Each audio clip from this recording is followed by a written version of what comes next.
अस्सलाम वालेकुम नाज़रीन, प्रोग्राम टेस्ट के साथ मैं हूं अफजल अयूबी। नाज़रीन, आज का जो हमारा टॉपिक है वो टैक्स से बिल्कुल हटकर है, कमर्शियल कोर्ट्स पर। कमर्शियल कोर्ट क्या हैं और ये किस कानून के तहत बनाई गई हैं, इनका काम क्या होगा, ताजर बरादरी के मसाइल के हल के लिए ये कोर्ट्स कहाँ तक कारआमद होंगी और कितनी मुफीदमंद होंगी, इस पर आज गुफ्तगू करने के लिए मेरे साथ स्टूडियो में मौजूद हैं यासर अकरम कुरैशी साहब। आप एडवोकेट हाई कोर्ट हैं, कमर्शियल लॉ के कंसल्टेंट हैं और सी पैक इंडस्ट्री के भी कंसल्टेंट हैं और बहुत तजर्बात रखते हैं टैक्सेस के हवाले से भी और कमर्शियल लॉ के हवाले से भी। उनके साथ मौजूद हैं काशिफ अनवर साहब, आप सदर हैं friends of economic and business reforms के। उनके साथ मौजूद हैं सैयद अदील हैदर साहब, आप चेयरमैन हैं CPEC coordination committee Lahore tax bar के। एडवोकेट हाई कोर्ट हैं, corporate sector legal corporate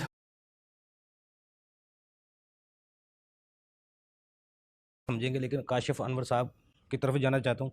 Kashif साहब, क्या ताजर बरादरी को ज़रूरत थी कमर्शियल कोर्ट्स की? देखें, बात यह है कि ये स्टेप तो बहुत अच्छा है हुकूमत ने जो लिया है कमर्शियल कोड का। अगर दुनिया इस पे अमल पैरा है, पहले उसमें कमर्शियल कोड चल रही हैं, तो पाकिस्तान में भी आगाज़ हो गया, ये अच्छी बात है। आप क्या समझते हैं? देखें, बात यह है कि ये एक बहुत अच्छा एहसन इक़दाम है। अब इसमें ऐसा भी है जो मेरे इल्म के मुताबिक है कि आपकी एक कंपनी फ़ॉरेन होगी और एक कंपनी लोकल होगी और उन दोनों के दरमियान कॉन्ट्रैक्ट होगा, एग्रीमेंट होगा। और जब उस किसी भी कॉन्ट्रैक्ट पे कोई डिस्प्यूट पैदा होगा तो फिर वो जाके अपने कमर्शियल कोर्ट में जाएंगे। अब होता ये था कि इससे पहले अगर कोई हमारा डिस्प्यूट आता था तो हमारी लोकल कोर्ट्स के पास जाते थे।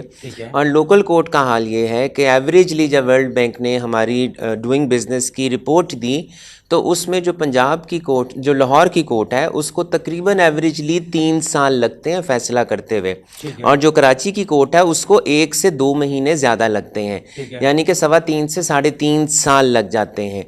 अब अगर एक फ़ॉरेन इन्वेस्टर यहाँ पर आता है तो फ़ॉरेन इन्वेस्टर जो है वो ये नहीं फेस कर सकता, इस बात के मुआदी नहीं। और जो सबसे बड़ी बात है कि हमारे जो ज़्यादा इश्यूज़ आते हैं, जैसे मैं मिसाल देता हूँ ट्रेडमार्क के आते हैं। अब इसके बाद ये जो एक बहुत ज़रूरी इसका एहसन इक़दाम है वो सी पैक से रिलेटेड भी है कि जब वो उनकी इन्वेस्टमेंट, चाइनीज़ की इन्वेस्टमेंट हमारे मुल्क में आएगी और जब वो हमारे पाकिस्तानियों के साथ जब वो एग्रीमेंट्स करेंगे और यहाँ से कोलैबोरेशन के साथ काम करेंगे, तो इनिशियली शुरू में तो सब बहुत खुश होते हैं कि हमारी एक फ़ॉरेन कंपनी के साथ इन्वेस्टमेंट हो गई, बहुत अच्छा हो गया।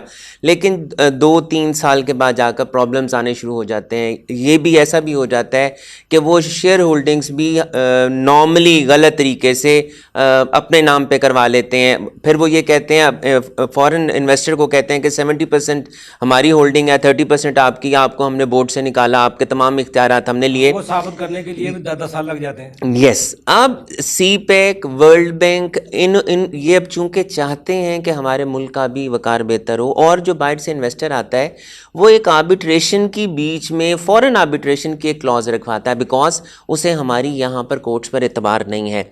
अब जब वो फॉरेन आर्बिट्रेशन करवाएगा तो इसका ये मतलब है कि अगर हमारे कॉन्ट्रैक्ट में प्रॉब्लम आ गया तो हमारे पाकिस्तानी को हमारी किसी लोकल कोर्ट में नहीं जाना। वो कहेगा या तो आप इंग्लिश कोर्ट रखें, या आप न्यूयॉर्क में जाके कोर्ट रखें, या आप सिंगापुर में कोर्ट रखें। अगर उनकी आर्बिट्रेशन होगी तो इसका मतलब है हर हेयरिंग पे आपने यहाँ से अपने तमाम चीज़ों को, वकला को लेकर आपने बाहर के मुल्क में जाना है, और जो फैसला, जो कानून जिस पे आप यहाँ पर फैसला ले सकते थे वो लाखों का फैसला आपको करोड़ों में पड़ जाता है।